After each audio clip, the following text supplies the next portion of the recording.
Praise the Lord. The best wishes to you and your family members in the name of God. దేవుని నామమునకు మహిమ కలుగును గాక. దేవుని నామం పేరిట మీకును మీ కుటుంబ సభ్యులందరికీ శుభాభివందనములు. ఈరోజు దేవుని వాగ్దానము టుడే గాడ్స్ ప్రామిస్. యథార్థముగా ప్రవర్తించువాడు నిర్భయముగా ప్రవర్తించును. సామెతలు గ్రంథము 10వ అధ్యాయం 9వ వచనం. He who acts truthfully acts fearlessly. The book of Proverbs chapter 10 verses 9. క్రీస్తునందు ప్రియ సహోదరి సహోదరులారా, ఈ శ్రేష్టమైన ఉదయకాల సమయంలోను సొలొమోను భక్తుని ద్వారా దేవుడైన యెహోవా మనందరితోనూ తెలియచేస్తున్న వాగ్దానం ఏమిటి అంటే, యథార్థముగా ప్రవర్తించువాడు నిర్భయంగా ప్రవర్తించును అని సామెతల గ్రంథం ద్వారా దేవుడు మనందరితోనూ తెలియచేస్తున్నాడు. చూడండి ప్రియులారా, యథార్థంగా ప్రవర్తించువాడు నీతిమంతునై పరిశుద్ధినిగా మంచి మాటలను మాట్లాడటం, మంచిగా ప్రవర్తించటం, మనసులోని ప్రేమ, జాలి, దయ ఇవన్నీ కలిగి ఉంటారండి. మంచి జ్ఞానముతో కూడిన మాటలు, జ్ఞానము కలిగిన వ్యక్తిగా సమాజంలోనూ ఎలా ఉండాలి, ఎలా బ్రతకాలి, ఎలా జీవించాలని తెలుసుకుంటాడు.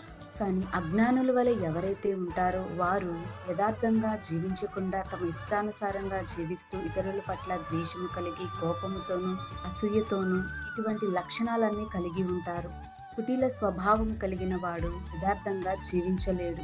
ఎవరైతే దేవుని యందు విశ్వాసం ఉంచుతారో, దేవుని తట్టు ఎవరైతే తిరుగుతారో, దేవుని యందు నిజముగా భయభక్తులు కలిగి ఉన్న వ్యక్తి తప్పకుండా దేవుని యొక్క జ్ఞానమును పొందుకుంటారు. వారు అనునిత్యం దేవుని సేవిస్తారు. దేవుని యొక్క పరిశుద్ధ గ్రంథం ద్వారా దేవుడు వారితో మాట్లాడతారు. జ్ఞానముతో కూడిన మాటలు ఇవన్నీ దేవుని ఎడలా పొందుకుంటారండి. కనుక మనము కూడా యథార్థంగా ప్రవర్తించే వారముగాను, యథార్థంగా జీవించే కృపా దేవుని మహిమకు మనమందరము పాత్రులుగా ఉంటూ మంచి ప్రవర్తన కలిగి ఈ లోకంలో జీవిస్తున్న మనము మంచి చెడులను తెలుసుకునే వారముగాను, నీతి నిజాయితోను సొలొమోను ఏ విధంగా అయితే దేవుని యొక్క జ్ఞానమును పొందుకుని ఉన్నాడో అదే విధంగా మనమందరమును దేవుని యొక్క జ్ఞానమును, నీతిని మనమందరమును పొందుకొని ఇందుముగాక.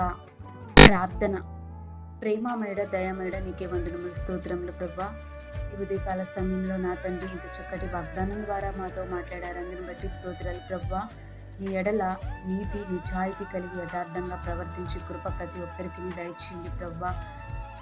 ఎవరైతే కుటిల స్వభావం కలిగి ద్వేషాలు, కోపం, అసూయ ఇటువంటి లక్షణాలు ఎవరైతే కలిగి ఉండి చెడు అలవాట్లకు బానిసవుతున్నారో దయచేసి వారి మనసును మార్చండి. వారికి మంచి జ్ఞానమును, బుద్ధిని దయచేయండి.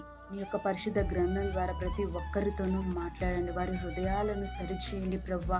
ఈ లోకంలో అలా ఎవరైతే జీవిస్తున్నారో వారందరికీ మాకును, మా హృదయాలను మార్చుకునే స్వభావమును మాకును దయచేయమని, యథార్థంగా ప్రవర్తించే కృప ఈ వాక్యం వింటున్న ప్రతి ఒక్కరికి దయచేయమని యేసయ్య అతి పరిశుద్ధ నామమున వినయంగా ప్రార్థించి ప్రతిమలాడు పొందుకొని వేడుకొంచున్నాను తండ్రి. ఆమేన్.